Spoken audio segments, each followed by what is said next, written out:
બાકી બધો નિકાલી વેપાર રે, આત્મવતી સમય તાર રે.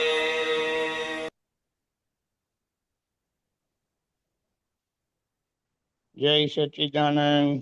જય સચ્ચિદાનંદ. બોલો. આ કીર્તન ભક્તિમાં ગયા પછી એટલું બધું સારું લાગે છે ને. દાદા આપણને શું આપી દીધું, દાદા આપણને ક્યાં જોડી દીધા અને કશું કરવાનું રાખ્યું નથી. આજ્ઞા પણ શૈલી આપી છે કે આજ્ઞામાં રહેવાથી આ જે બધો વ્યવહાર છે આપણો લાગેલો જોડાયેલો તો ખાલી થઈ જવાનો છે. હવે ખાલી થતી વખતે આપણે જે દાદાએ કીધું છે ને, ટકો દખલ કરો નહીં, એવી શક્તિ આપો, કેવળ દેખભાળ કરવાની મને શક્તિ આપો. એ આપણાથી ડકો દખલ ના થાય એનું ધ્યાન રાખવાનું છે. બધા જ હું શુદ્ધાત્મા છું, એ સકલ સૂત્રની ચાવી આપણને મળી છે. એટલે એ પછી કશું કોઈ જાણવાનું બાકી નથી, સમજવાનું બાકી નથી. બાકીનું જે બધું છે એ બધું એની મેળે સમજાતું જશે, દેખાતું જશે.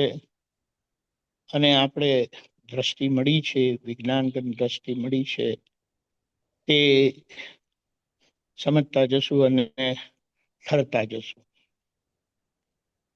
શાંત થતા જશું. એટલે આપણે શું કહીએ, આ બધા કવિરાજશ્રીના પદ છે, પણ દાદાએ જે સત્સંગ કર્યો છે ત્યાં કવિરાજશ્રીએ બહુ સારી રીતે એને શું કહીએ, એમના પદમાં ભણી લીધું છે. એ જબરજસ્ત વસ્તુ છે. એટલે આપણે અહીંયા સમજવાનું એટલું જ છે કે આજુબાજુ પેલા શું કરે છે, પેલા શું કરે છે, પેલા શું કરે છે, એની માથાકૂટ કરવાની નથી. કારણ કે તમારો હિસાબ એટલે નામદારીનો હિસાબ એ સ્વતંત્ર છે અને વ્યક્તિગત છે. એમાં પછી કોઈનું હસ્તક્ષેપ શક્ય જ નથી.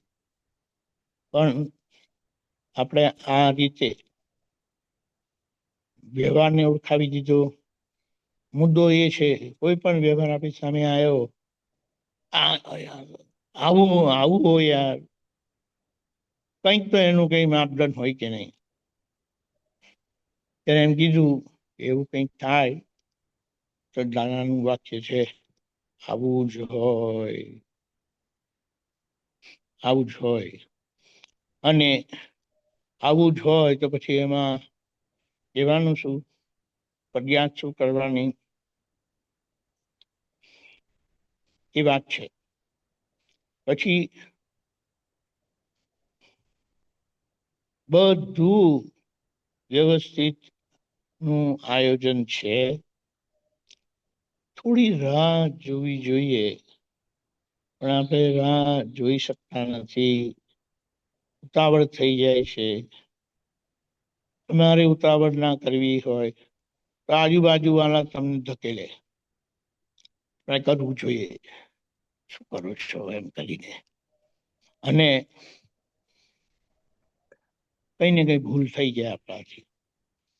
અને ભૂલ થાય એટલે શું કે આપણા મન, વાણી, કાયાથી કોઈને ને કોઈને દુઃખ થઈ જાય. અને એ દુઃખ થઈ જાય એનો જવાબ આપણે આપવો પડે. છતાં આપણને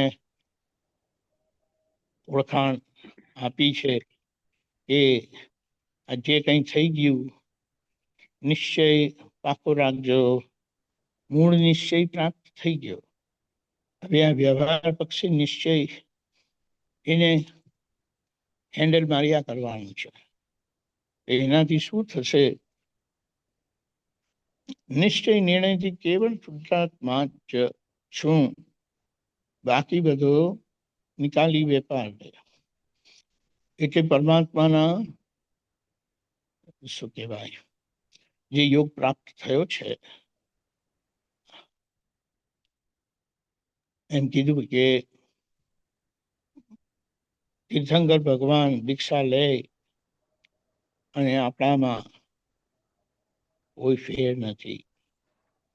કોઈ વાત કરે તો કે આ વાર્તા કરે છે એમ કરી, પણ હકીકત આ જ છે. એટલે ભગવાનના 12.5 વર્ષ આપણા 1, 2, 3 ભાવ એડજસ્ટમેન્ટ ના થશે, પણ મુખ્ય વસ્તુ શુદ્ધાત્માની જાહો જલાલી ભોગવતા, મુક્તતા ભોગવતા, લોકોનું કલ્યાણ થતા આપણે જઈશું. વાત છે, ગાચ છે. સારું કે નહીં? એટલે વિકલ્પ કરવાનો નથી, નહીં થાય એનો વિકલ્પ કરવાનો નથી. આજે અમે પાછા કેરનપુરી આવી ગયા છે. એટલે પેલું સુપરબ્રેન યોગા વાળું છે, હું મોકલી આપીશ. ઇન્ડિયાના ડૉક્ટરે પણ એને એન્ડોર્સ કર્યું છે. એ બધાને માર્ગદર્શન કરે છે, પોતે પણ કરે છે, પોતાને પણ લાભ થયો છે. એવું છે. જય સચ્ચિદાનંદ.